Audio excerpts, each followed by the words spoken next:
So hello students, कैसे हैं आप सब। आई होप आप सब अच्छे होंगे। मैं हूं साहिल और आप देख रहे हैं साहिल स्टडीज़। मैं आपको बता देना चाहता हूं, इससे पहले मैंने बायोलॉजी इंट्रोडक्शन की क्लास बनाई हुई है। आप में से अगर किसी ने भी वो क्लास नहीं देखी है तो सबसे पहले आप वो क्लास देखें, नहीं तो आपका बेसिक कंप्लीट नहीं हो पाएगा और आपको ये क्लास आगे की समझ में नहीं आएगी। और हमारा लक्ष्य है जीके जीएस को बहुत अच्छी तरीके से मजबूत कर लेना, ताकि कोई भी कॉम्पिटिटिव एग्जाम में हम पीछे ना रह सकें। तो आज का टॉपिक है हमारा कोशिका सेल। तो शुरू करते हैं अपनी वीडियो को और चलते हैं हम आगे। तो आज का जो हमारा टॉपिक है, आज का हमारा टॉपिक है कोशिका। इंग्लिश में हम इसे कहते हैं सेल। तो कोशिका क्या है? What is a cell? कोशिका है क्या? तो आप देख सकते हैं मैंने यहाँ पर कोशिका की तस्वीर लगा के रखी हुई है। तो आज का टॉपिक हमारा यही है कि कोशिका है क्या, और इसी पर मैं आपको 2 से 3 क्लासेस ये हमारी जाएंगी। और मैं आपको यहाँ पर ये गारंटी देता हूँ कि एक भी क्वेश्चन यहाँ से बाहर नहीं आ पाएगा। अगर एक भी क्वेश्चन यहाँ से बाहर आता है तो मैं आपको अलग से क्वेश्चंस की प्रैक्टिस भी कराऊंगा, वहाँ से क्वेश्चन हमारे कवर हो जाएंगे। ठीक, तो हम आगे चलते हैं। देखिए, ये है हमारी रियल कोशिका की फोटो। कोशिका कुछ इस तरीके से दिखती है। जो हमारी कोशिका है ना, शरीर के अंदर होती है। हमारी कुछ कोशिका इस तरीके से दिखती है, आप रियल फोटो देख लीजिए। इस तरीके से ये पानी टाइप, हमें जेली टाइप दिख रहा है और इसके अंदर कुछ हमें पदार्थ भरा हुआ दिख रहा है। ठीक है, तो आइए हम आगे चलते हैं। अब हम कोशिका की बात करते हैं, कोशिका है क्या। तो सबसे पहले हमें कोशिका समझने से पहले हमें समझने पड़ेगा परमाणु। सबसे पहले हम एक बात तो मैं आपको बता दूं, आप सजीव और निर्जीव तो जानते होंगे। सजीव का अर्थ है जो चीज जीवित है, और निर्जीव का अर्थ है जो चीज जीवित नहीं है। जैसे कि मैं एक एग्जांपल आपको लेता हूं, मैं ईंट लेता हूं। ईंट क्या है? एक निर्जीव चीज है। ईंट को जब मैं माइक्रोस्कोप से देखता हूं तो सबसे छोटी चीज जो मुझे दिखेगी उसमें परमाणु एटम दिखेगा। सबसे छोटी चीज, यानी कि छोटे छोटे परमाणु से मिलते हुए क्या बना हुआ है? हमारी ईंट बनी हुई है। ईंट क्या है? एक निर्जीव चीज है। तो जितनी भी निर्जीव चीजें जो होती हैं वो परमाणुओं से मिलकर बनती हैं, यानी परमाणु सबसे छोटी चीज है जो निर्जीव चीज को बनाती है। इसी तरह जो सजीव चीज है, जैसे कि ह्यूमंस, हम मानव हो गए, एनिमल्स हो गए, कीड़े मकोड़े हो गए, प्लांट्स ट्रीज हो गए, वो सारी की सारी चीज क्या है? सजीव चीज है। और जब हम उनको माइक्रोस्कोप से देखते हैं तो हमें देखने को मिलता है कि कोशिका, छोटी छोटी कोशिकाओं से मिलकर हम बने हुए हैं। तो यानी कि कोशिका ही वो सबसे छोटी चीज है सजीव की जो हमें बनाती है, छोटी छोटी। जैसे कि मैं एक एग्जाम्पल की बात करता हूँ।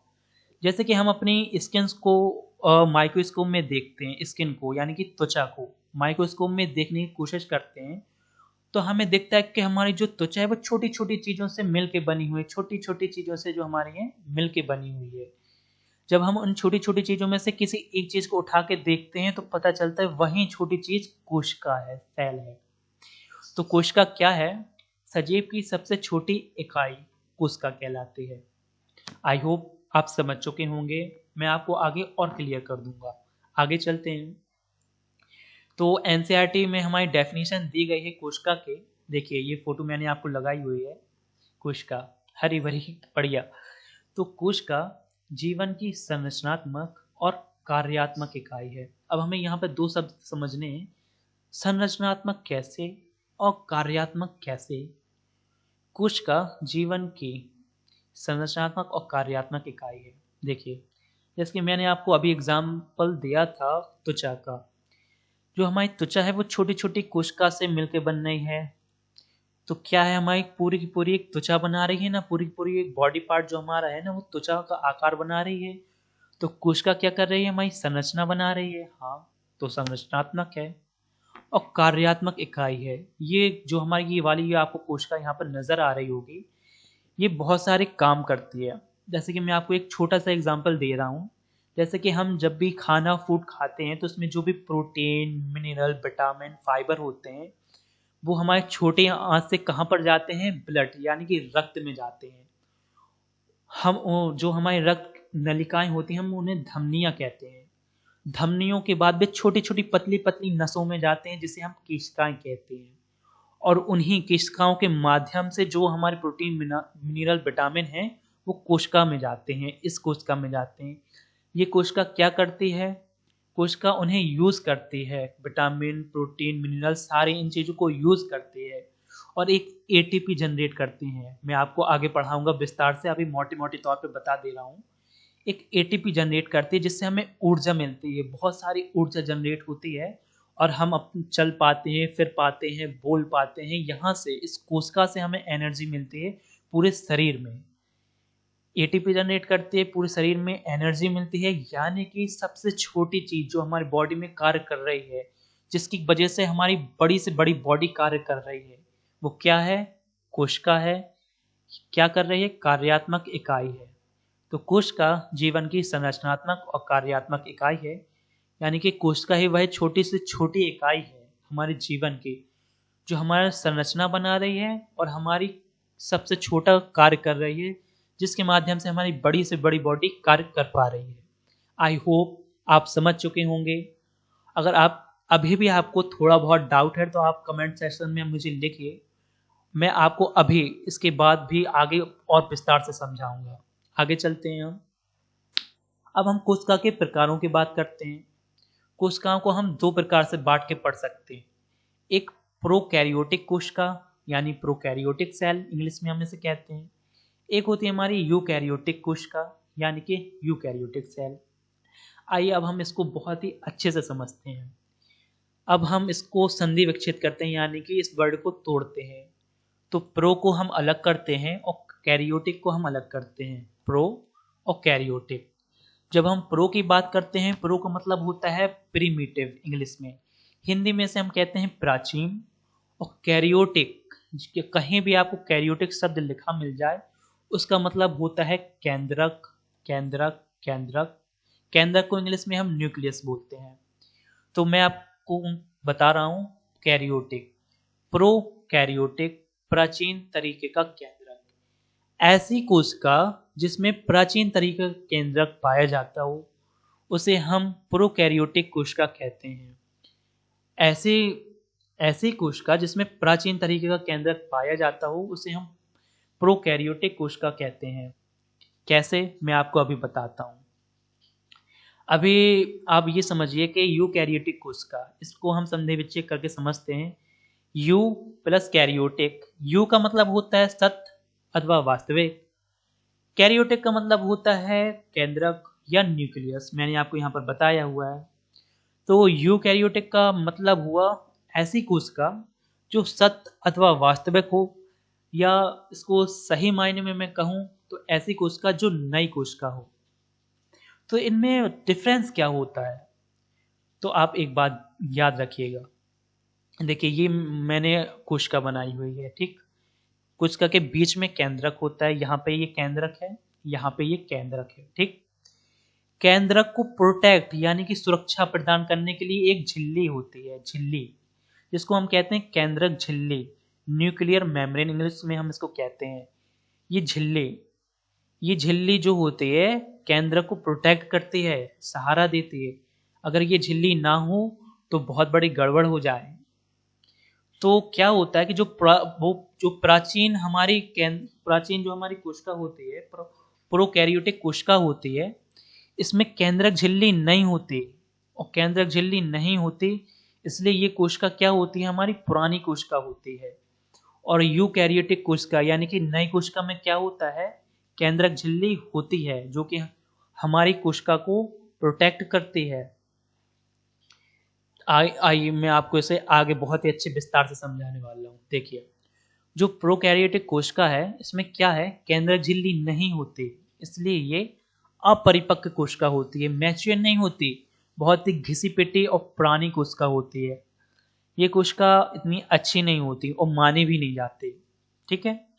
और जो यूकैरियोटिक कोशिका होती है हमारी, जो यूकैरियोटिक सेल होता है हमारा, नई कोशिका, इसमें केंद्रक झिल्ली होती है, इसलिए इसे परिपक्व कोशिका, मैच्योर सेल कहा जाता है, यानी कि बहुत ही अच्छी कोशिका है ना। तो आप यहाँ पर देख सकते हैं। इसलिए प्रोकैरियोटिक कोशिका के केंद्रक को केंद्रक नहीं कहा जाता, केंद्रकाप कहा जाता है न्यूक्लियोइड। क्यों? क्योंकि ये जो केंद्रक है ना वो अच्छा केंद्रक नहीं है, परिपक्व नहीं है, ये जल्दी खराब हो सकता है ना। और इसी तरह यूकैरियोटिक कोशिका का जो हमारा केंद्रक है ना, इसमें बढ़िया केंद्रक झिल्ली है, इसलिए इसे हम केंद्रक ही कहते हैं, न्यूक्लियस कहते हैं। अब हम यहाँ पर कुछ क्वेश्चंस देख लेते हैं, देखते हैं आपसे बनते हैं या नहीं बनते। प्रोकैरियोटिक और यूकैरियोटिक कोशिका में क्या अंतर है? कोशिका भित्ति का, केंद्रक झिल्ली का या राइबोसोम का? तो अब आपको यहाँ पर कंफ्यूजन हो गया कि केंद्रक है यहाँ पर आंसर या केंद्रक झिल्ली है। तो मैं आपको यहाँ पर बता दूं, अगर आपको यहाँ पर ऐसा डायरेक्ट क्वेश्चन आए और ऑप्शन में दोनों हो, केंद्रक और केंद्रक झिल्ली, तो सबसे पहले आपको जो प्रेफरेंस देनी है, आपको केंद्रक झिल्ली को प्रेफरेंस देनी है। तो यहाँ हमारा सही आंसर हो जाएगा ऑप्शन नंबर सी, केंद्रक झिल्ली। आगे चलते हैं हम। अब अगला है हमारा प्रोकैरियोटिक और यूकैरियोटिक कोशिका में क्या अंतर है? कोशिका भित्ति, केंद्रक, लाइसोसोम या राइबोसोम? अब आप यहाँ पर देख सकते हैं केंद्रक झिल्ली नहीं है। तो अगर केंद्रक झिल्ली नहीं है तो प्रोकैरियोटिक और यूकैरियोटिक कोशिका में क्या अंतर है? केंद्रक का ही तो अंतर है। कैसे? मैंने आपको बताया है, प्रोकैरियोटिक कोशिका यानी जो हमारी पुरानी कोशिकाएं हैं उसके केंद्रक को केंद्रकाव कहा जाता है, और यूकैरियोटिक कोशिका जो हमारा नया केंद्रक है, नई कोशिका है, उसके केंद्रक को केंद्रक ही कहा जाता है। ये अंतर हो जाता है। तो इसका हमारा सही आंसर हो जाएगा ऑप्शन नंबर बी, केंद्रक। आगे चलते हैं अब हम। अब देखिए, जो हमारी प्रोकैरियोटिक कोशिका होती है उससे अगर मिली वो कोशिकाएं मिलकर कोई जीव बनना है तो उसे हम प्रोकैरियोट्स कहते हैं। देखिए यहाँ पर डेफिनेशन मैंने लिख के रखी है, प्रोकैरियोटिक कोशिका से मिलकर बनने वाले जीव प्रोकैरियोट कहलाते हैं। कौन कौन से जीव पुरानी कोशिकाओं यानी प्रोकैरियोटिक कोशिका से मिलकर बने हुए हैं, देखते हैं हम। देखिए जैसे कि हमारे जीवाणु, बैक्टीरिया, इंग्लिश में जीवाणु को हिंदी में जीवाणु कहते हैं, इंग्लिश में हम इन्हें बैक्टीरिया कहते हैं। तो प्रोकैरियोटिक कोशिका पाई जाती है जीवाणुओं में पाई जाती है। साइनोबैक्टीरिया, हिंदी में इसे हम नील हरे शैवाल कहते हैं, इंग्लिश में हम इसे ब्लू ग्रीन एल्गी या साइनोबैक्टीरिया कहते हैं। ये तीनों जो आपको नाम दिख रहे हैं वो एक ही हैं, नील हरे शैवाल, ब्लू ग्रीन एल्गी या साइनोबैक्टीरिया। ये भी प्रोकैरियोटिक कोशिका से मिलकर बने हैं, और शैवाल, एल्गी, ये भी प्रोकैरियोटिक कोशिका से मिलकर बने हुए हैं, इसलिए इन तीनों को प्रोकैरियोट्स कहा जाता है। तो प्रोकैरियोट किसे कहा जाता है? जीवाणु, साइनोबैक्टीरिया और शैवाल। अब यहाँ पर कुछ इनकी इंफॉर्मेशन है जो हमसे पूछी जाती है। तो जीवाणु ऐसी चीज है जो पृथ्वी में बनने वाले सबसे पहले जीव हैं। आपसे यहाँ पर ये क्वेश्चन पूछा जाता है कि पृथ्वी में सबसे पहले जीव कौन बना हुआ है, तो आपको यहाँ पर आंसर मानना है जीवाणु। जीवाणु ही ऐसे पहले जीव हैं जो पृथ्वी में सबसे पहले बने हुए जीवित चीज। ठीक है। फिर इसके बाद हमसे पूछा जाता है कि पृथ्वी में प्रकाश संश्लेषण की क्रिया करने वाले सबसे पहले जीव कौन से हैं? सबसे पहले प्रकाश संश्लेषण की क्रिया करके अपना भोजन किसने बनाया, कौन से जीव ने बनाया? तो यहाँ आपको आंसर मानना है साइनोबैक्टीरिया। अगर साइनोबैक्टीरिया ऑप्शन आपको नहीं मिल रहा है तो इसका दूसरा नाम है ब्लू ग्रीन एल्गे यानी कि नील हरे शैवाल। यहाँ पर आपको ये टिक मानना है। ठीक, अब हम आगे चलते हैं। जैसे प्रोकैरियोटिक कोशिका से मिलकर बनने वाले जीव प्रोकैरियोट, वैसे ही यूकैरियोटिक कोशिका से मिलकर बनने वाले जीव यूकैरियोट्स कहलाते हैं। यानी कि इनमें नई कोशिका पाई जाती हैं। नई कोशिका का क्या मतलब है? इससे पहले मैंने आपको बताया था, पुरानी कोशिका और नई कोशिका में केवल एक ही अंतर है, केंद्रक का। इसमें पुराने तरीका केंद्रक पाया जाता है। क्यों? क्योंकि इसके केंद्रक में केंद्रक झिल्ली नहीं पाई जाती, और यूकैरियोटिक कोशिका में केंद्रक में केंद्रक झिल्ली पाई जाती है, इसलिए इसे यूकैरियोटिक नई कोशिका कहते हैं। तो यूकैरियोटिक कोशिका से मिलकर कौन बना हुआ है? जंतु, एनिमल्स, जानवर बने हुए हैं, ह्यूमंस, हम सब बने हुए हैं। एनिमल्स में आप एक बात याद रखें, यहाँ पर कीड़े मकोड़े सब आ जाएंगे। पादप, प्लांट्स, जो हमारे प्लांट्स हैं ना वो बने हुए हैं यूकैरियोटिक कोशिका से यानी कि नई कोशिका से। कवक, फंगी, इंग्लिश में हमने फंगी कहते हैं, कवक। आप ये देख सकते हैं पेड़ में, ये आपने हमेशा देखा होगा, ये छोटी छोटी से पौधे मशरूम टाइप के उगाते हैं, लेकिन ये मशरूम नहीं होते हैं, ये कवक होते हैं, फंगी होते हैं। ये भी बहुत प्रकार के होते हैं। जो हमारे कवक होते हैं वो भी यूकैरियोट कोशिका से मिलकर बने हैं।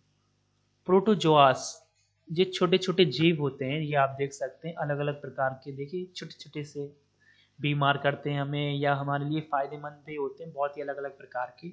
हम इनके बारे में बहुत ही विस्तार से पढ़ने वाले हैं। तो नई कोशिका से मिलने वाले जीव यूकैरियोट्स, पुरानी कोशिका से मिलकर बनने वाले जीव प्रोकैरियोट्स। नई कोशिका से जंतु बने हुए हैं, मानव बने हुए हैं, हमारे पेड़ पौधे बने हुए हैं, फंगी, कवक, जो कि रोटी में आपने देखा होगा कभी कभी खमीर लग जाता है और रोटी हमारी सड़ने लगती है, वही कवक है। और प्रोटोजोआस, ये चार चीज जो है हमारी नई कोशिकाओं से मिलकर बनी हुई है, और ये तीन चीजें हैं जो हमारी पुरानी कोशिकाओं से मिलकर बनी हुई हैं। ठीक है, अब हम आगे चलते हैं। तो यहाँ पर हम आगे चलते हैं। अब हम देखते हैं जीव, ऑर्गेनिज्म। अभी हमने जीवों को कैसे बांटा था, जो हमारे जीवित चीजें थी, लिविंग थिंग्स, उनको हमने प्रोकैरियोटिक पुरानी कोशिका, यूकैरियोटिक नई कोशिका के आधार पर बांटा था। ठीक, अब हम इसको एक और तरीके से बांट के पढ़ते हैं। जीव, एक कोशिका जीव यूनिसेलुलर और बहुकोशिकीय जीव मल्टीसेलुलर। यानी कि ऐसे जीव जो केवल एक कोशिका से मिलकर बने होते हैं, उनमें दूसरे प्रकार की कोशिका पाई ही नहीं जाती।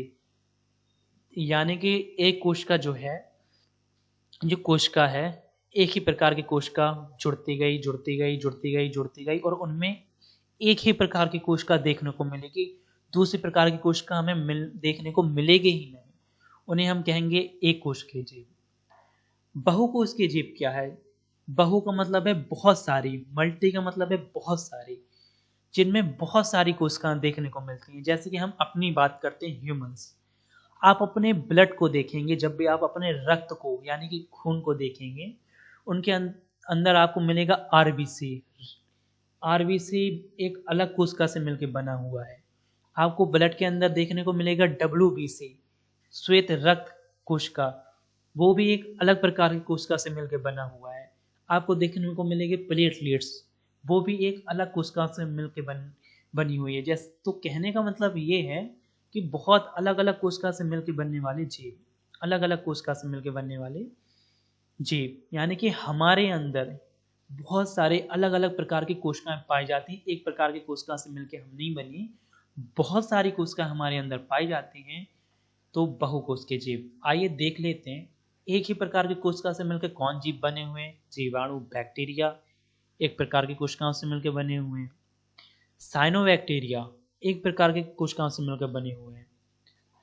आप अभी यहाँ पर प्रोटोजोआस को छोड़ दीजिए, मैं आपको यहाँ पर एक बहुत ही अच्छी ट्रिक समझाने वाला हूँ याद करने के लिए।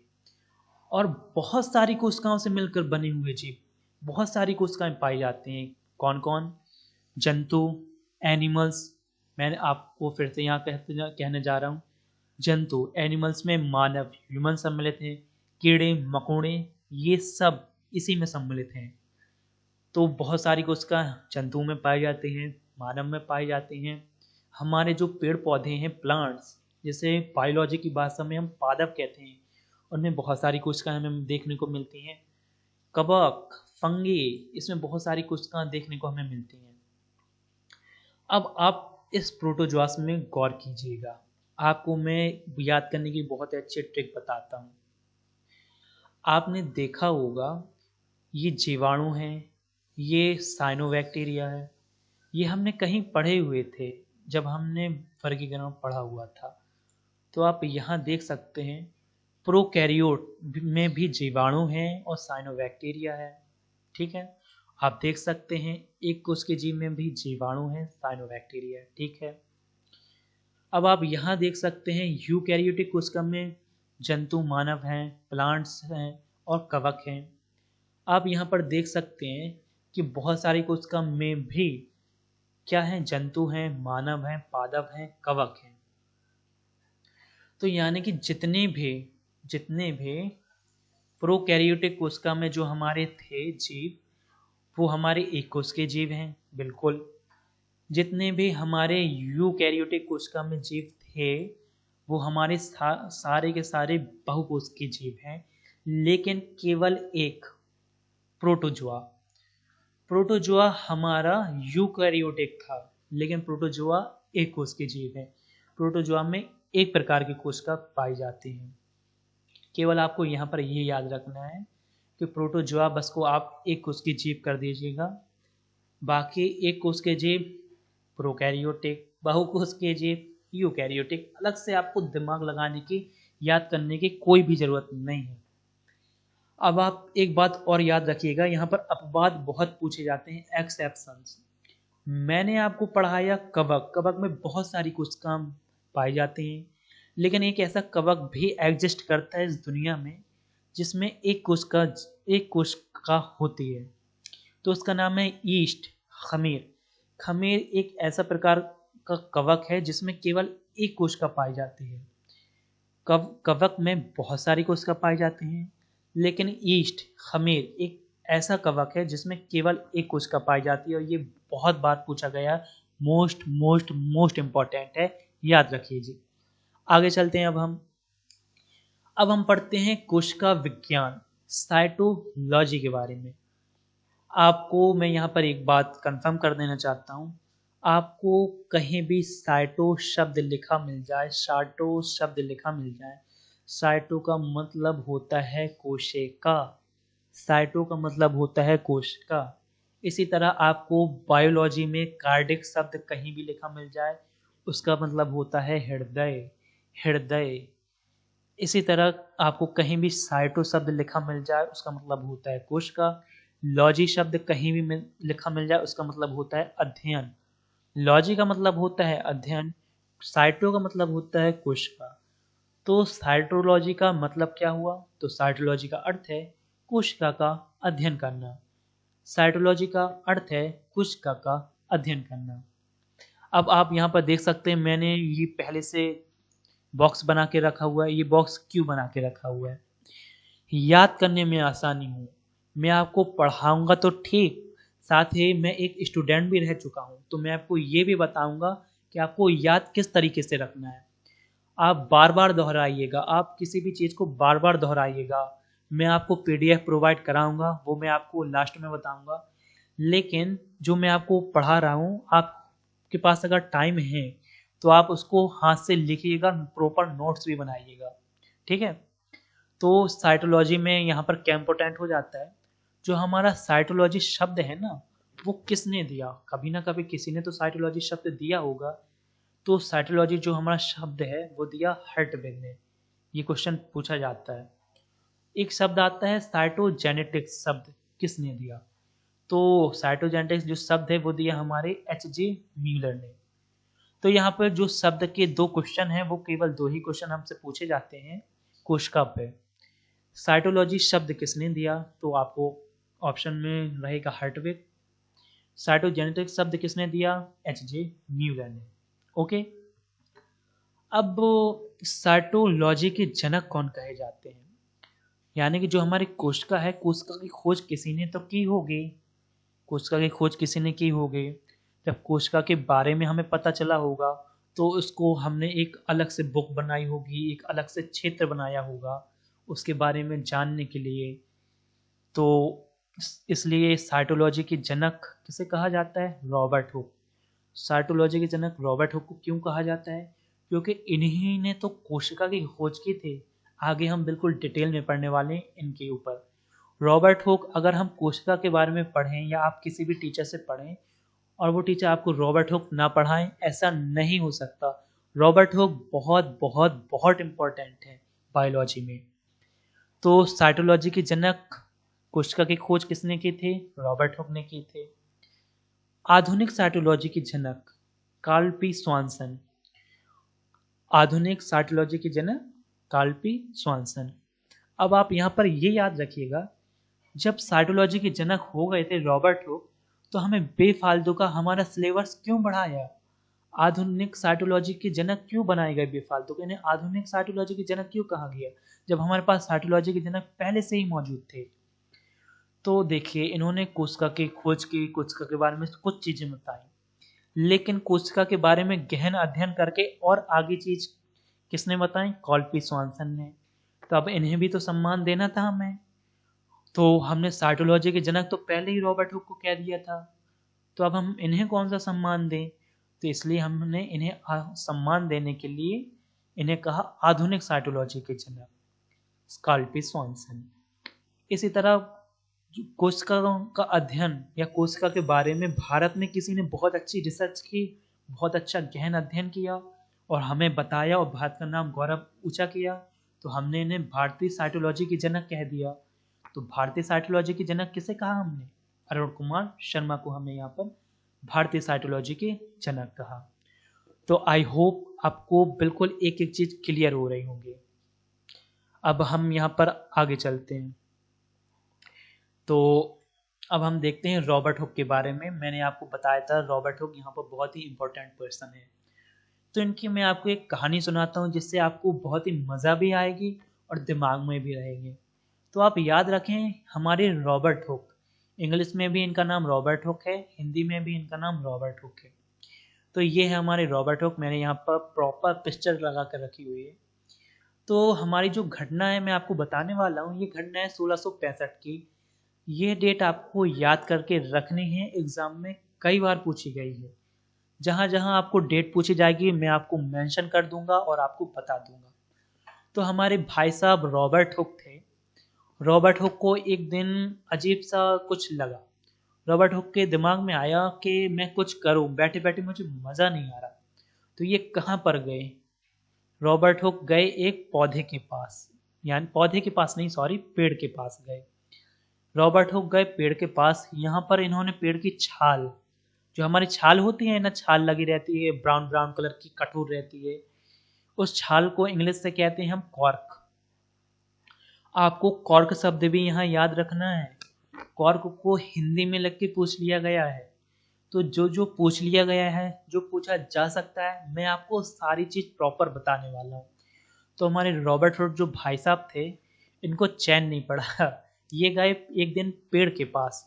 इन्होंने पेड़ की एक छाल निकाली और इन्होंने पेड़ की एक छाल निकाली और क्या किया, इन्होंने अपना स्वयं का माइक्रोस्कोप बनाया। उस जमाने में ऐसा माइक्रोस्कोप तो चलता नहीं था, है ना। उस जमाने में ऐसा माइक्रोस्कोप नहीं चलता था, लेकिन मैंने आपको एक समझ के लिए यहाँ पे एक माइक्रोस्कोप की फोटो लगा दी। रॉबर्ट हुक गए 1665 में पेड़ के पास। इन्होंने पेड़ की एक छाल निकाली और स्वयं का माइक्रोस्कोप बनाया। क्या किया फिर इन्होंने, माइक्रोस्कोप से इन्होंने पेड़ की छाल को देखा।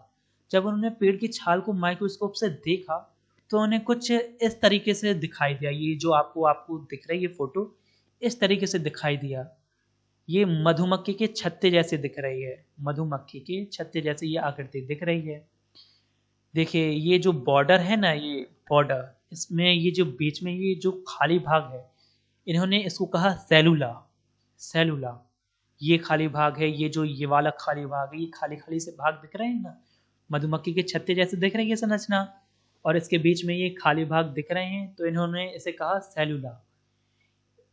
तो सेलुला कहा, जिसे आगे सेल कहा जाने लगा, और सेल को ही हिंदी से कोशिका कहते हैं।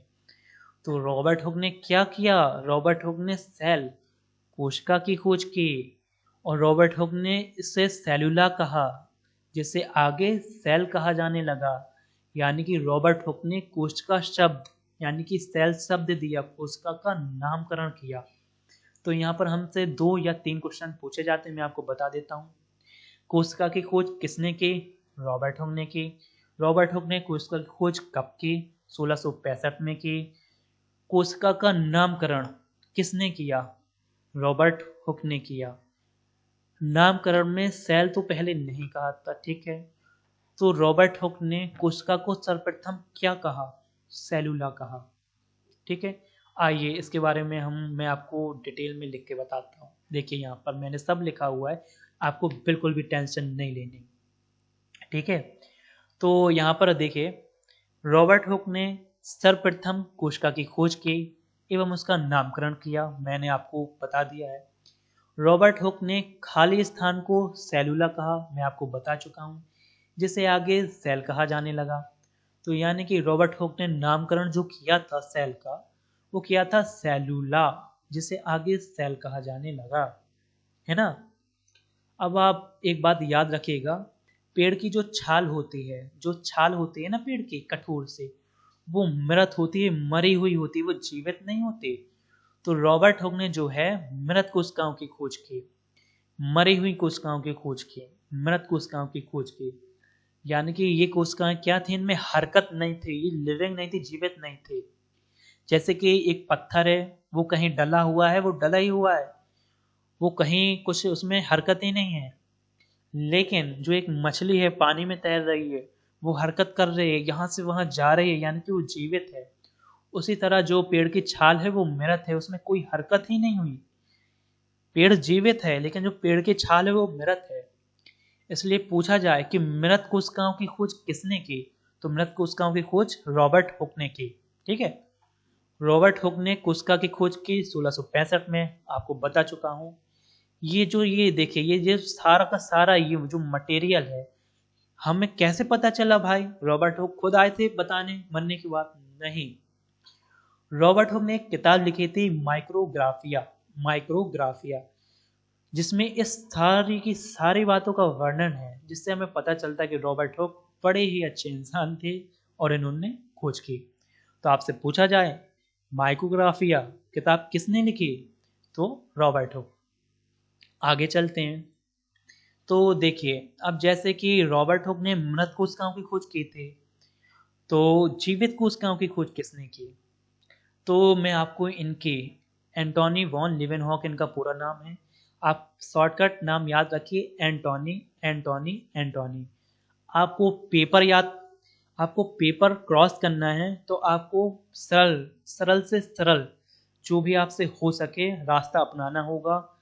आपको पीएचडी नहीं करनी, जितना पढ़ा रहा हूँ उतना पढ़ें, जितना बता रहा हूँ उतना करें। 100% गारंटी लेता हूँ पेपर निकाल ले जाएंगे। तो बात करता हूँ एंटोनी वॉन लीवेनहॉक। ये क्या थे? बारिश का समय था, भाई साहब के पैर में कीचड़ कीचड़ लग गया, हाथ पैर गंदे हो गए, तो इन्होंने भी अपना स्वयं का माइक्रोस्कोप बनाया। जॉन, ये वाला ये माइक्रोस्कोप छोटा सा दिख रहा है, लोकल टाइप का, ये देखिए, ये छोटा सा दिख रहा है, ये माइक्रोस्कोप ही है, पुराने ज़माने का, इन्होंने बनाया, स्वयं अपने हाथ से बनाया था। इन्होंने भी माइक्रोस्कोप बनाया था। तो इन्होंने क्या किया, इनके दांतों में, इनके नाखूनों में, जॉन, ये छोटी छोटी अपनी जो सफ़ेद सफ़ेद सा कचरा नहीं फंसा रहता नाखूनों में, जो सफ़ेद सफ़ेद कचरा फंसा रहता है, इन्होंने निकाला। कीचड़ जो इनके हाथों में लगा था वो निकाल के इन्होंने रखा, नीचे रखा माइक्रोस्कोप की, ये वाला इन्होंने माइक्रोस्कोप रखा। तो इन्होंने क्या, छोटी छोटी इन्होंने जब माइक्रोस्कोप के नीचे रखा तो हरकत सी समझ में आई। ये देखिए, ये छोटे छोटे आपको दिख रहे हैं, ये देखिए इन्हें माइक्रोस्कोप में, और इन्हें हरकत समझ में आई कि ये तो जीवित चीजें हैं। तो दुनिया में सबसे पहले इन्होंने देखा कि अरे, केवल जो हमारी आंखों से देखते हैं जानवर, पेड़ पौधे, केवल यही नहीं, छोटे छोटे बैक्टीरिया, जीवाणु भी इस दुनिया में मौजूद हैं जो जीवित हैं, जो इंसानी आंख नहीं देख पा रहे।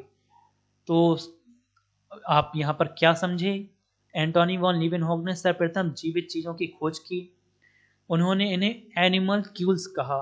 एनिमल क्यूल्स, छोटे छोटे जानवर, छोटे छोटे जानवर, एनिमल क्यूल्स।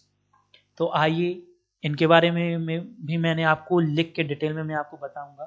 ठीक है, तो एंटोनी वॉन लीवेनहॉक, तो लीवेनहॉक की किताब सीक्रेट्स ऑफ नेचर में इसका वर्णन है। यानी कि लीवेनहॉक को एक बार पता चल गया था कि छोटी छोटी चीजें होती हैं, फिर ये बिल्कुल नहीं रुके। इन्होंने खून, जो हमारा रक्त होता है ना, रक्त, खून, उसको माइक्रोस्कोप में देखा ना, छोटी छोटी जीवित चीजें देखी, जैसे कि आरबीसी, डब्ल्यूबीसी, प्लेटलेट्स हमारे खून में। इन्होंने कहा अरे ये क्या? तो इन्होंने इन सब में मिला के एक किताब लिखी, सीक्रेट ऑफ नेचर। यानी कि जो हमें प्रकृति के रहस्य, यानी कि जो प्रकृति के रहस्य हैं हमें नहीं पता। तो आपसे पूछा जाए सीक्रेट ऑफ नेचर किताब किसने लिखी? लीवेनहॉक, एंटोनी वॉन लीवेनहॉक, या आप एंटोनी नाम याद रख सकते हैं या पीछे का नाम लीवेनहॉक। तो लीवेनहॉक ने सर्वप्रथम जीवित कोशिकाओं की खोज की। पूछा आपसे जाए जीवित कोशिकाओं की खोज किसने की? लीवेनहॉक ने। जीवित कोशिकाओं की खोज किसने की? लीवेनहॉक ने। कब की? 1676 में। लीवेनहॉक ने जीवित कोशिकाओं को क्या नाम दिया? तो आपको टिक मारना है एनिमलक्यूल्स, छोटे छोटे जानवर। एनिमलक्यूल्स, छोटे छोटे छोटे जानवर। आई बात समझ में? अब जो कि देखो ये भी खत्म हो गए होंगे, ये भी मर गए होंगे, और इनके बारे में हमें पता चला सीक्रेट ऑफ नेचर किताब से पता चला। तो इनको सम्मान देने के लिए इनको हमने एक उपाधि दी, सूक्ष्म जीव क्या सॉरी मैं अरे मैं अटक गया। सूक्ष्म विज्ञान का जनक कहा जाता है लीवेनहॉक को। तो हमने इन्हें उपाधि दी सूक्ष्म विज्ञान का जनक। लीवेनहॉक को कहा जाता है सूक्ष्म विज्ञान का जनक। तो ये भी कई बार पेपर में पूछा गया है, सूक्ष्म विज्ञान का जनक किसे कहा जाता है? तो आपको टिक मारना है लीवेनहॉक को। मैंने आपको बताया था लीवेनहॉक ने स्पर्म की खोज की, आरबीसी की खोज की, प्रोटोजुआ की खोज की। ये सब छोटी छोटी चीजें होती हैं जिन्हें आंखों से नहीं देखा जा सकता। और लीवेनहॉक ने बहुत एक बार इन्होंने जो खोज कर ली, फिर ये नहीं रुके, फिर इन्होंने स्पर्म की खोज कर ली, छोटे छोटे आरबीसी, प्रोटोजुआ, इन सब की खोज इन्होंने कर ली। तो आपसे कभी भी पूछा जा सकता है और पूछा गया है आरबीसी की खोज किसने की? तो आपको टिक मारना है लीवेनहॉक। प्रोटोजुआ की खोज किसने की? आपको टिक मारना है लीवेनहॉक। ओके, आई बात समझ में? अब हम आगे चलते हैं। अब कोशिका के बारे में हम पढ़ रहे हैं, तो कोशिका के बारे में कोई सिद्धांत है क्या? किसी ने कोशिका सिद्धांत दिया क्या? कोशिका के बारे में कोई सिद्धांत बनाया है? जैसे कि परमाणु के बारे में सिद्धांत बनाया है कि परमाणु में ये होता है, परमाणु में ये हो ही नहीं सकता। वैसे ही किसी ने कोशिका के बारे में सिद्धांत बनाया है क्या कि हम कोई भी जीवित चीज देखेंगे तो हमें ये चीज तो पक्का मिलेगी, बाकी चीज मिले या ना मिले ये चीज तो पक्का मिलेगी। तो कोशिका के बारे में किसी ने तो अध्ययन किया होगा और कुछ सिद्धांत दिए होंगे, तो उसी को हम कहते हैं कोशिका सिद्धांत, सेल थ्योरी, या उसी को हम कहते हैं कोशावाद। कोशिका सिद्धांत का ही एक नाम है कोशावाद। बिल्कुल कंफ्यूजन होने की जरूरत नहीं है। पेपर में आए कोशिका सिद्धांत दो वैज्ञानिकों ने दिया, थियोडोर स्वान और मैथियास जैकब स्लेडन। आप कहेंगे कि अरे सर अब हम कैसे याद रखें, इतने सारे नाम हमें याद नहीं होते। तो आप केवल और केवल ये याद रखिए, कोशिका सिद्धांत दो वैज्ञानिकों ने दिया। कौन कौन? स्वान और स्लेडन। स्वान और स्लेडन, स्वान और स्लेडन। बार बार दोहराइए, आपको याद हो जाएगा। अब आपसे पूछा जाएगा पेपर में कोशिका सिद्धांत किसने दिया? टिक मारना स्वान और स्लेडन ने। कोशिका सिद्धांत लिखा ना आए अगर आए कोशावाद किसने दिया, कंफ्यूजन बिल्कुल नहीं होना, फिर भी आपको टिक मारना है स्वान और स्लेडन ने। तो इन्होंने कोशिका सिद्धांत दिया, तो इन्होंने क्या कहा कोशिका के बारे में कि कोशिका में क्या क्या होगा, ये कौन से गुण होंगे, आइए उसके बारे में हम पढ़ते हैं। तो देखिए ये सबसे पहली लाइन जो लिखी हुई है ये हम देख ही चुके हैं। सभी जीवित जीव एक या अधिक कोशिकाओं से मिलकर बने होते हैं, बिल्कुल हम देख चुके हैं।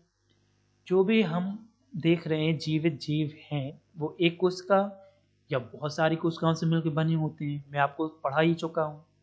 तो ये सिद्धांत होगा ही होगा कोशिका में। अगर कोई कोशिका है जीवित कोशिका तो वो इस वाले सिद्धांत के इस नियम का पालन करेगी ही करेगी। सेकंड नंबर पर आप देखिए, कोशिका जीवन की सबसे बुनियादी इकाई है। मैंने आपको ये भी बिल्कुल अच्छे से बताया, जिस तरीके से परमाणु निर्जीव चीज की सबसे छोटी से छोटी इकाई है, वैसे ही कोशिका जीवन की सबसे बुनियादी या छोटी इकाई है। सबसे पहले मैं आपको बता चुका हूँ, ये दो हम बहुत अच्छे से डिटेल में पढ़ चुके हैं। तीसरी चीज मैंने नहीं आपको बताई है तो आप ये पढ़ लीजिए। सभी कोशिकाएं पहले से मौजूद कोशिकाओं से ही उत्पन्न होती हैं। आप कहेंगे कैसे सर, क्या बात कर रहे हैं सर, हम तो जीवित ही नहीं हैं। अरे कैसे? जब हम किसी कोशिका से मिलकर ही नहीं बने। तो देखिए यहाँ पर आप एक बात बहुत अच्छे से जान लीजिए। आप एक देखिए, आप एक सोचिए, बेसिक सोचिए, जितने भी जीवित चीज़ें हैं वो पुरानी जीवित चीज़ों से ही बने हैं। एग्जाम्पल दूं, हमारे जो मम्मी पापा हैं, अगर दादा दादी ना होते जीवित जीवित तो हमारे मम्मी पापा जीवित ना होते। अगर हमारे मम्मी पापा जीवित ना होते तो हम जो जीवित हैं वो नहीं होते। इसी तरीके से कोशिकाएं, हमारे दादा दादी की जो कोशिकाएं हैं वो हमारे मम्मी पापा में ट्रांसफ़र हुई, मम्मी पापा में ट्रांसफ़र हुई। ठीक, हमारी मम्मी पापा की जो कोशिकाएं हैं वो हम में ट्रांसफ़र हुई, और ऐसे ही पीढ़ी दर पीढ़ी दर पीढ़ी छोटी छोटी कोशिकाएं ट्रांसफ़र हुई, और उन्हीं कोशिकाएं से हम बन गए और अभी बनते जा रहे हैं। और जितनी भी हमारे अंदर क्रिया चल रही हैं वो इन्हीं से चल रही हैं। तो सभी कोशिकाएं पहले से मौजूद कोशिकाएं से ही उत्पन्न होती हैं। आई बात समझ में? आगे चलते हैं। तो जो हमारा कोशिका सिद्धांत है, जिसे हम कोशावाद कहते हैं, क्या इसका कोई अपवाद है, एक्सेप्शन है? अपवाद बहुत ज़्यादा पेपर में पूछा जाता है, मैं पहले आपको बता दे रहा हूँ। पीडीएफ बस याद करेंगे, बार बार भूलेंगे, वीडियो को देखें, बहुत अच्छे से समझें, फिर पीडीएफ डाउनलोड करें और बार बार पढ़ें। नहीं तो मुझसे फिर नहीं कहना कि पेपर नहीं निकला, नहीं निकला, गलत पढ़ाया, अच्छा नहीं पढ़ाते। सीधी सी बात है, आप नहीं पढ़ते, आपको ज्ञान नहीं है पढ़ने का। सुनिए, अब बात बहुत अच्छी तरीके से देखना। तो कोशिका सिद्धांत का पालन कौन नहीं करता है? इसका अपवाद केवल विषाणु, इंग्लिश में हम इसे कहते हैं वायरस, हिंदी में कहते हैं विषाणु, जो कोशिका सिद्धांत को फॉलो नहीं करता। तो कोशिका सिद्धांत को फॉलो नहीं करता, कौन नहीं करता? विषाणु। यहाँ से क्वेश्चन बनेगा, याद रखिएगा। क्यों नहीं करता भाई? तो यहाँ पर देखिए, कारण इसका ये है कि जो हमारा विषाणु वायरस होता है वो अकोशिकीय होता है, यानी कि वो कोशिकाओं से ही मिलकर नहीं बना। अब आप सर कहेंगे सर क्या बात कर रहे हैं, जो हमारा क्या कहते हैं विषाणु है वो जीवित है, और क्या कहते हैं, अगर वो जीवित हैं तो आपने अभी पढ़ाया कोशिकाओं से मिलकर नहीं बना। कैसे आप, यहाँ पर दोनों बातें टकराव हो रही हैं। तो आइए मैं आपको यहाँ पर डिटेल में पढ़ाता हूँ क्यों नहीं करता। देखिए यहाँ पर जो हमारा वायरस है, विषाणु, वो कोशिका से मिलकर नहीं बनता, तो किससे मिलकर बनता है भाई? तो जो हमारा विषाणु होता है वो प्रोटीन से और न्यूक्लिक अम्ल यानी डीएनए और आरएनए से मिलकर बनता है। तो यहाँ से एक क्वेश्चन पूछा जाता है, जो हमारा वायरस होता है वो किससे मिलकर बनता है? वो बनता है, तो ऑप्शन में आपको मानना है प्रोटीन, डीएनए और आरएनए। ठीक है। अब आप ये नहीं कहिएगा, अगर दोनों ऑप्शन में एक साथ दिए गए हैं तो आप प्रोटीन को प्रेफरेंस दे सकते हैं, और अगर आपने डीएनए और आरएनए में भी टिक लगाया है तब भी आपके नंबर नहीं कटने वाले, क्योंकि कुछ क्वेश्चन ऐसे होते हैं जिनमें दो सही विकल्प सही होते हैं, उन दोनों में से आप किसी को प्रेफरेंस देते हैं तो आंसर सही हो जाते हैं। और आपको ये बात पता होनी चाहिए, ना जाने कितनी बार ऐसा हो चुका है कोइंसिडेंस। आई बात समझ में? तो यहाँ पर आप देखिए, अब आपसे पूछा जाए वायरस निर्जीव है या सजीव है, तो आपको टिक मानना है वायरस ना तो निर्जीव है ना ही सजीव है। वायरस निर्जीव और सजीव के बीच की अवस्था है, यानी कि ना वायरस जो जिंदा है ना वो मर चुका है। आप कहेंगे कैसे सर, हमारे अंदर आता है हमें मार डालता है, इसका मतलब जीवित है। आइए पढ़िए, वायरस जब शरीर के बाहर रहता है तो निर्जीव रहता है, जैसे कि जमीन में कहीं भी डला है, जैसे कोरोना वायरस कहीं पर भी बाहर डला है, पता नहीं, हाथों में हमारे टच से नहीं पता। ठीक है। और जब शरीर में प्रवेश करता है, जैसे कि हमने खाना खाया, हाथ नहीं धोए, वायरस मुंह के जरिए हमारे अंदर गया, तो अब वो जिंदा हो जाता है, यानी कि सजीव हो जाता है। तो वायरस जब भी बाहर हो वो निर्जीव है, हमारे शरीर के अंदर प्रवेश कर जाए वो सजीव हो जाता है। तो वायरस निर्जीव और सजीव के बीच की एक कड़ी है। और वायरस किससे बना हुआ है? प्रोटीन और न्यूक्लिक अम्ल से। आई होप आपको यहाँ तक बहुत ही अच्छे से समझ में आया होगा। आइए अब आगे चलते हैं। लुईस पॉस्चर, जो कि एक बहुत ही इंपॉर्टेंट रोल करते हैं बायोलॉजी में। आप कहेंगे इतने सारे पॉइंट, सर हमें इतने सारे पॉइंट पढ़ने होंगे? नहीं पढ़ने होंगे, केवल ये मैंने आपको एक जानकारी के तौर पे बताया है, बाई चांस इन पे आ सकता है, मैं आपको ये थ्योरी टाइप का पढ़ा रहा हूँ, केवल आप ध्यान से सुनिए। तो लुईस पॉस्चर ने कीटाणु सिद्धांत को इसलिए प्रस्तुत किया ताकि यह साबित किया जा सके कि संक्रामक रोग सूक्ष्म जीवों के कारण होते, ना कि जादुई ताकतों से। अब आप कहेंगे कीटाणु सिद्धांत क्या है? तो आप एक बात याद रखिएगा कि उस जमाने में बहुत ज़्यादा अंधविश्वास चलता था, कि जैसे कि धर्म के नाम पे, जैसे कि ईसाइयों में कुछ ज़्यादा चलता था कि तुमने गलत किया है, इसलिए तुम्हें ईश्वर ने क्या किया, तुम्हें संक्रमण दे दिया, रोग दे दिया, ये ईश्वर का ये है। तो लुईस पॉस्चर ने कहा अच्छा। तो लुईस पॉस्चर ने क्या किया, उन्होंने भी माइक्रोस्कोप बनाया भाई, और क्या किया, उन्होंने कीटाणुओं पर रिसर्च की। उन्होंने रिसर्च ये की कि जी जॉन देखिए, जॉन जॉन छोटी सूक्ष्म जीव ह्यूमंस में या एनिमल्स में पाए जा रहे हैं, छोटे छोटे जो जानवर हैं, जो जीव हैं, वो इनमें पाए जा रहे हैं और इन्हीं की वजह से बीमार हो रहे हैं। तो इन्होंने इसके आधार पर एक सिद्धांत बनाया, कीटाणु सिद्धांत, कि भाई साहब कोई भी जादू ताकत नहीं है भाई साहब, ये छोटे छोटे जीव हैं, सूक्ष्म जीव, जिनकी वजह से हमारे मुंह में जा रहे हैं, अंदर जा रहे हैं, हम बीमार हो रहे हैं। तो अंधविश्वास बंद करो भाई साहब। पॉस्चर, अब यहाँ पे देखिए मैं पीछे वाला शब्द ही इस्तेमाल कर रहा हूँ, ठीक है। पॉस्चर ने अपनी प्रसिद्ध हंस की गर्दन वाली फ्लस्क प्रयोग, हंस की गर्दन वाली फ्लस्क प्रयोग, ये आपसे पूछा गया है, एक बार पूछा गया है कि हंस की गर्दन फ्लस्क वाला प्रयोग किसने किया? लुईस पॉस्चर ने, ठीक है। क्या है? से ये सिद्ध किया कि सूक्ष्म जीव हवा में होते हैं और वे वे ही वस्तुओं को खराब करते हैं। जैसे कि आप जान लीजिए एक रोटी पड़ी हुई और उसमें खमीर, यानी कि वो गल रही है, सड़ रही है, तो वो उसका कारण क्या है? ईश्वर ने आपको कोई भी मतलब प्रताड़ना नहीं दी, उसका कारण है हवा में मौजूद है सूक्ष्म जीव, और वो क्या कर रहे हैं? वस्तुओं को खराब कर रहे हैं, ठीक है। उन्होंने दिखलाया जिस तरह खमीर के कारण पेय पदार्थ खराब होते हैं, उसी तरह कीटाणु ही इंसानों और जानवरों में बीमारियों को फैलाते हैं। मैंने आपको ये सबसे पहले पॉइंट में बता दिया है। कीटाणु सिद्धांत के कारण ही चिकित्सा के क्षेत्र में बड़ी क्रांति आई, जिससे संक्रमण को रोकने के लिए सर्जरी से पहले उपकरणों को कीटाणु रहित करना और बीमारियों के लिए टीके विकसित करना संभव हो पाया।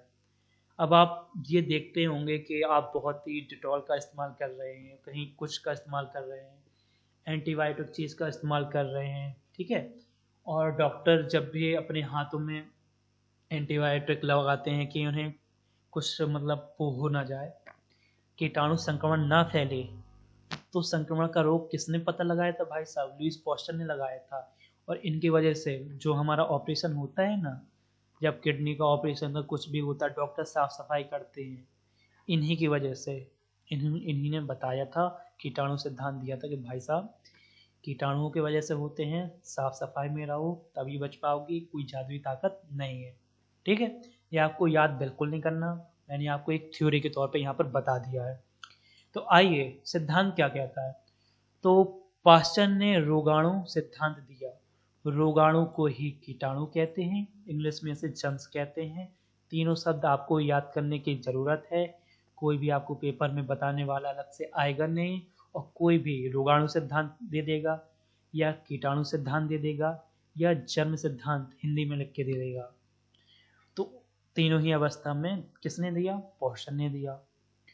जब पॉस्चर ने इनके बारे में पता कर लिया कि अच्छा इन छोटी छोटी चीज़ों के वजह से क्या होता है, रोग होता है, तो अब इन्होंने वैक्सीन बनाने की कोशिश की। तो पॉस्चर ने सर्वप्रथम रेबीज वैक्सीन, कुत्ता जब हमें काट लेता है ना, तो उसकी रेबीज वैक्सीन किसने बनाई? पॉस्चर ने बनाई। हैजा में हो जाता है, उसे हम कॉलेरा कहते हैं, कॉलेरा की वैक्सीन बनाई। और एंथ्रैक्स वैक्सीन बनाई। तो इसके कोई ट्रिक नहीं है, आपको केवल ये याद रखना है, रेबीज वैक्सीन, हैजा व कॉलेरा वैक्सीन, एंथ्रैक्स वैक्सीन बार बार दोहराइए, किसने बनाई? पॉस्चर ने बनाई। पूछा जाता है। पॉस्चर ने पाश्चुरीकरण की प्रक्रिया दी। अब किसी भी चीज़ में कीटाणु हैं, यानी द्रव्य में, और उसे आप मतलब द्रव्य को अब आप धो तो डालेंगे नहीं, क्योंकि वो खुद द्रव्य है, पानी डालेंगे नहीं। तो उन्होंने एक सिद्धांत दिया कि भाई साहब अगर द्रव्य अवस्था जैसी पानी है या कुछ भी चीज़ है, ऐसी द्रव्य मेडिकल चीज़ है, उसमें से अगर कीटाणु को हटाना है तो हम कैसे हटाएंगे? तो सुनिए मेरी बात गौर से। उन्होंने कहा कोई भी द्रव्य है, दवाई, उसको बहुत तेज तापमान में गर्म करो। जब हमने बहुत तेज तापमान में गर्म किया, कीटाणु मर गए एकदम से, बिल्कुल देखो धीरे धीरे नहीं, एकदम से बिल्कुल तापमान गिरा दो नीचे, नीचे तापमान गिरा दिया, फिर एकदम से तापमान बढ़ा दो, तो फिर कीटाणु मर गए, फिर गिरा दो। तो ऐसा क्या, अगर आप ऐसा बार बार करेंगे, कीटाणु तो मरेंगे ही, दोबारा कीटाणु पनपेंगे भी नहीं, अलग से आएंगे भी नहीं। और इसी प्रक्रिया को हम कहते हैं पौष्टिकरण की प्रक्रिया। आई भाई सब बात समझ में? इसी कारण पौष्टर को जीवाणु विज्ञान का जनक कहा जाता है। अब पौष्टर ने बहुत सारे हमारे लिए देखिए कितना अच्छा काम किया, नहीं तो हम आज मर रहे होते, सड़ रहे होते, हमें तोड़ ही ना मिल पाता। जैसे कि हम खोल के तो ऑपरेशन कर लेते, जीवाणु ना मरते हमारे अंदर के, हम अच्छे मतलब साफ सफाई ना करते पौष्टिकरण प्रक्रिया के कारण, तो हमारा इलाज ही ढंग से ना हो पाता और जाने कितनी लाशें बिक जाती। तो इनको सम्मान में क्या कहा जाता है, जीवाणु विज्ञान के जनक कहा जाता है। तो अगर आपसे पेपर में पूछा जाए कि जीवाणु विज्ञान का जनक किसे कहा जाता है, तो लुईस पॉस्चर को कहा जाता है। बड़ा नाम याद नहीं हो रहा, तो पॉस्चर पॉस्चर पॉस्चर, जीवाणु विज्ञान का जनक पॉस्चर को कहा जाता है। अच्छा, तो क्या उनके बाद किसी वैज्ञानिक ने जीवाणु विज्ञान में और अच्छा काम किया? हाँ किया। इसलिए आधुनिक जीवाणु विज्ञान की जनक कहा जाता है रॉबर्ट कोच को। रॉबर्ट कोच को आधुनिक जीवाणु विज्ञान के जनक कहा जाता है, रॉबर्ट कोच को। ठीक है। अब आपको केवल यहाँ पर एक बात बस याद रखनी है, रूडोल्फ विर्चोव एक वैज्ञानिक हैं, इन्होंने एक रचना की है, ओमनी सेलुला ई सेलुला, कोशिका से कोशिका उत्पत्ति। इसके बारे में ना आपको कोई चीज़ मैं बताऊंगा और ना ही आपको जानने की ज़रूरत है। आपको पेपर निकालना है, पेपर क्रॉस करना है। पेपर में आता है ओमनी सेलुला ई सेलुला की रचना किसने की, टिक मारना रूडोल्फ विर्चोव, या लिखा आ जाए कोशिका से कोशिका उत्पत्ति किसकी रचना है, आपको टिक मारना है रूडोल्फ विर्चोव। ठीक है, और कुछ भी आपको नहीं करना। आगे चलते हैं। अब वन लाइनर में बहुत सारे क्वेश्चन आते हैं, जैसे कि सबसे बड़ी कोशिका कौन है, सबसे छोटी कोशिका कौन है, उनके अलग अलग नाम क्या है, अलग अलग तरीके से पूछ लिए जाते हैं। आइए देखते हैं, पढ़ते हैं। तो विश्व की सबसे छोटी कोशिका अगर आपसे पूछा जाए तो ये है माइकोप्लाज्मा। इंग्लिश में भी इसे माइकोप्लाज्मा कहते हैं।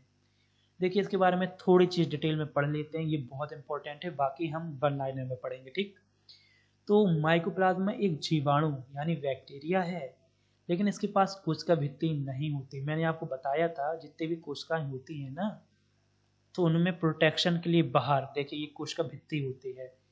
मैंने आपको पढ़ाया था ह्यूमंस मानव में नहीं होती, लेकिन प्लांट्स पौधों में होती हैं, कवक में होती हैं, बैक्टीरिया जीवाणुओं में होती हैं, प्रोटोजुआ में होती हैं। लेकिन ये एक ऐसा जीवाणु है जिसमें जौनी बाहर जो प्रोटेक्शन के लिए हैं कोशिका भित्ति नहीं पाई जा रही है। ठीक, तो माइकोप्लाज्मा एक ऐसा जीवाणु है जिसमें कोशिका भित्ति नहीं पाई जाती। कोशिका भित्ति न होने के कारण ये जीवाणुरोधी एंटीबायोटिक से नहीं मरता। अब यहाँ पर आप एक बात ये भी क्लियर कर लें कि हमें मान लीजिए किसी भी बैक्टीरिया को मारना है तो हम कैसे मारेंगे, हम एक ऐसी दवाई बनाएंगे यानी एंटीबायोटिक बनाएंगे जो एक कोशिका भित्ति को ख़त्म करें, जो इस कोशिका को प्रोटेक्शन कर रही, जिसकी वजह से ये जो जीवाणु है वो जीवित है। अगर हमने ऐसी एंटीबायोटिक बना ली जो इस कोशिका भित्ति को तोड़ रही है, ख़त्म कर रही है, तो ये हमारी कोशिका खुल जाएगी, और अगर ये कोशिका हमारी बाहर आ गई तो अब ये कोशिका क्या होगी, मर जाएगी, मृत्यु हो जाएगी इस कोशिका की। तो ये जीवाणु क्या होगा, यहाँ पर मर जाएगा। लेकिन ये एक ऐसा जीवाणु है जो इसमें कोशिका भित्ति है ही नहीं। जब इसमें कोशिका भित्ति है ही नहीं और ये डायरेक्ट ही जीवित रह रहा है तो हम इसकी एंटीबायोटिक बना ही नहीं सकते।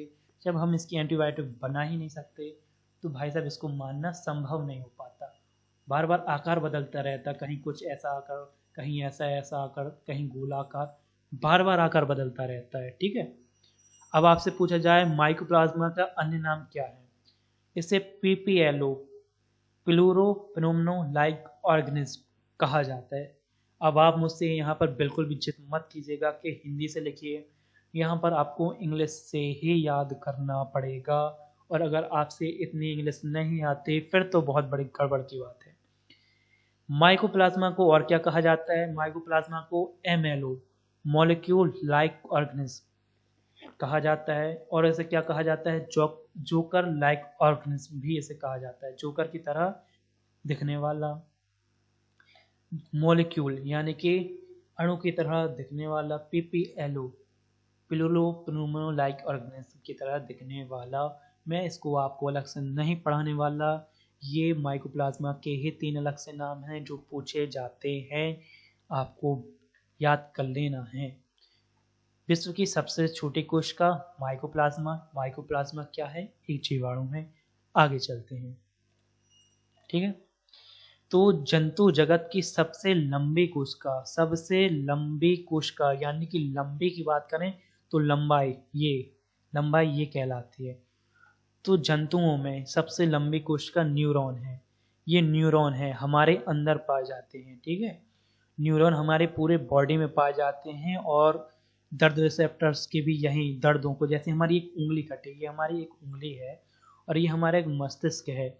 अब यहाँ से दर्द जो बनेगा वो हमारे मस्तिष्क तक कैसे जाएगा? तो ये छोटे छोटे ये न्यूरॉन्स होते हैं, ये आपस में जुड़े हुए होते हैं, ये हमारे ब्रेन तक सिग्नल को पहुँचाते हैं। हमारा ब्रेन हार्मोन रिलीज करता है कि अरे भाई उंगली कट गई, दर्द, अब हमारा दर्द बनाएगा और अब हमें दर्द होगा, नहीं तो हमें दर्द ही महसूस ना हो। तो जंतु जगत की सबसे लंबी कोशिका लंबी कौन सी है? न्यूरॉन।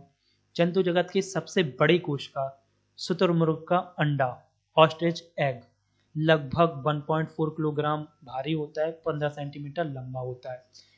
तो क्या है जंतु जगत की सबसे लंबी कोशिका? न्यूरॉन। लंबाई ये कहलाती है, लंबाई। और बड़े यानी आकार में बड़े, चाहे वो गोल शेप में हो चाहे वो चौकोर शेप में हो। तो आकार यानी होता है क्षेत्रफल, कितना क्षेत्रफल घेर रहा है, और बड़ी की मतलब होता है लंबाई। तो जंतु जगत की सबसे बड़ी कोशिका है हमारी शुतुरमुर्ग का अंडा। आगे चलते हैं। अब मानव शरीर की सबसे बड़ी कोशिका, हमारे अंदर सबसे बड़ी कौन सी कोशिका होती है? अंड होती है। इसी को हम डिंब कहते हैं, इंग्लिश में हम इसे ओवम या ओवा कहते हैं। अंड क्या है, जैसे कि मैं आपको यहाँ पर बताने की कोशिश करूँ तो जब कोई भी बेबी बनता है तो जो हमारे ये शुक्राणु होते हैं, जब निषेचन की प्रक्रिया होती है एक लड़के और लड़की में, जो हमारे ये शुक्राणु होते हैं, ये शुक्राणु इसे अंडा कहते हैं या अंड कह सकते हैं, इसी में ये अंदर जाते हैं। ये भी कोशिका है, एक ये भी कोशिका है। जब ये इसमें अंदर जाते हैं तो फिर बेबी का निर्माण या बेबी बनना शुरू होता है। तो सबसे बड़ी कोशिका जो हमारे अंदर है वो लड़कियों में होती है, और लड़कियों में तो पूछेगा नहीं आपसे, मानव शरीर में ही पूछेगा, क्योंकि मानव शरीर की सबसे बड़ी कोशिका अंड लड़कियों के अंदर ही होती है। मानव शरीर की सबसे छोटी कोशिका शुक्राणु, स्पर्म, जो कि लड़कों में होता है, मैंने आपको बताया था। ये शुक्राणु इसके अंदर जाते हैं और बेबी का निर्माण होता है। तो मानव शरीर की सबसे छोटी कोशिका किसमें होती है? लड़कों में होती है। क्या होती है? शुक्राणु, जिसे इंग्लिश में हम क्या कहते हैं? स्पर्म कहते हैं। मानव शरीर की सबसे लंबी कोशिका कौन सी होती है? न्यूरॉन होती है। जंतु जगत यानी कि हर जंतु में, जीवित चीज में सबसे बड़ी कोशिका न्यूरॉन होती है। मानव में भी सबसे बड़ी कोशिका, लंबी कोशिका कौन सी होती है? न्यूरॉन ही होती है, याद रखिएगा। वन लाइनर सवाल हैं, सीधे से के सीधे पूछे भी जाते हैं। ओके, अगला आगे चलते हैं। सबसे छोटा बैक्टीरिया, सबसे छोटा जीवाणु कौन है भाई साहब? तो यहाँ पर आपको आंसर मानना है डायलिस्टर न्यूमोसिनियम। सबसे छोटा जीवाणु डायलिस्टर न्यूमोसिनियम। सबसे बड़ी प्रोकैरियोटिक कोशिका आपसे पूछा जाए, यानी कि सबसे बड़ी पुरानी कोशिका कौन सी है? आप बेसिकली आप ये याद रखिए, आप अपनी लैंग्वेज में याद कीजिए। प्रोकैरियोटिक यानी पुरानी कोशिका, यूकैरियोटिक यानी नई कोशिका। तो सबसे बड़ी पुरानी कोशिका कौन होगी? स्पाइरीलम। स्पाई स्पाई क्यों कहा जाता है? स्पाइरल आपने देखा है, स्पाइरल कुछ इस तरह की घुमावदार संरचना होती है। जब आप एक स्टेशनरी में जाते हैं कि स्पाइरल नोटबुक दे दो, तो यहाँ पे स्प्रिंग टाइप की यहाँ पे ये स्पाइरल लगी होती है। उसी तरीके से जो ये होता है ना कोश का, ये भी गोल गोल तरीके की स्पाइरल आकृति की होती है, इसलिए इसे कहते हैं स्पाइरिलम। स्पाइरिलम तो सबसे बड़ी पुरानी कोशिका प्रोकैरियोटिक कोशिका स्पाइरिलम। आगे चलते हैं अब हम यहाँ पर। सबसे लंबी पादप कोशिका, सबसे लंबे यानी पादप कोशिका, फिर बता रहा हूँ प्लांट्स पौधों को पादप कहा जाता है। तो पौधों में सबसे लंबी कोशिका, सबसे लंबी कोशिका, सबसे लंबी कोशिका रेमी का रेशा, रेमी का रेशा कहलाता है। रेमी का रेशा। आप कहेंगे हैं सर आप बात रेशा कर रहे हो, ये पत्ती बनाते। याद रखिए यही जो रेमी जो हमारे ये पत्तियां होती हैं, इन्हीं से रेशा बनाया जाता है, फाइबर बनाया जाता है। हम बनाते हैं, प्रकृति बना के नहीं देते। सबसे लंबी पादप कोशिका या सबसे बड़ी बड़ी सॉरी बड़ी तो ऐसा हो जाएगा, मैं फिर गलती कर रहा हूँ। सबसे लंबी लंबाई में तो रेमी का रेशा। सबसे बड़ा एक कोशिकीय पौधा, एक कोश के पौधा मैंने आपको वहाँ नहीं बताया था, यहाँ बता देता हूँ। एल्गा, एल्गी, शैवाल, एल्गी, एल्गा, शैवाल, जो कि होता है यूकैरियोटिक नहीं होता, प्रोकैरियोटिक कोशिका का होता है। सबसे शुरू में मैंने आपको ये बताया था। और मैंने आपको बताया था कि जो पादप, जो हमारे पादप, जो कि हमारे प्लांट्स होते हैं, वो यूकैरियोटिक कोशिका के बने होते हैं। लेकिन जब एक कोशिकीय पौधा, एक कोशिकीय पौधा, एक कोशिकीय पौधा पूछा जाए तो आप याद रखिएगा ये प्रोकैरियोटिक होते हैं, प्रोकैरियोटिक होते हैं, पुरानी कोशिकाओं से मिलकर बने होते हैं। यानी कि ये शैवाल होते हैं, यानी ये ऐसे पौधे होते हैं जिन्हें शैवाल कहा जाता है, शैवाल कहा जाता है। तो सबसे बड़ा एक कोशिकीय पौधा एसिटाबुलेरिया। और बस आज की क्लास हमारी यहीं तक। और आपको पूरा का पूरा ये जो मैंने पढ़ाया है पीडीएफ मिलेगा साहिल स्टडीज़ में। अगर आप टेलीग्राम में जाएंगे वहाँ पर सर्च करेंगे आपको नहीं मिलता, तो मैं वीडियो की डिस्क्रिप्शन में और कमेंट में लिंक लगा दूंगा, आप वहाँ पर डायरेक्ट दबा कर टच कर पहुँच जाएंगे सीधे, ठीक है। और अगर आपको मेरे ये क्लास पसंद आ रही हो तो आप मेरे चैनल को सब्सक्राइब कीजिए, मेरी वीडियो को लाइक कीजिएगा। आज की क्लास मैंने बहुत ही शॉर्ट में समझाने की कोशिश की, तब भी 1 घंटा हो गया। अगली क्लास हमारी 2 से 3 घंटे की होगी, लेकिन मैं पूरा का पूरा जितना भी कोशिका का मटेरियल है पूरा का पूरा कवर करूँगा। फिर इसके बाद मैं आपको और भी कोशिका के बहुत सारे प्रैक्टिस क्वेश्चंस कराऊँगा। तो आज के लिए बस इतना ही रखते हैं। कमेंट में ज़रूर बताइएगा आपको मेरा पढ़ाया हुआ कंटेंट कैसा लग रहा है। अगर अच्छा लग रहा हो तो कमेंट ज़रूर कीजिएगा। मिलते हैं अगली वीडियो में, तब तक के लिए जय हिंद, जय भारत।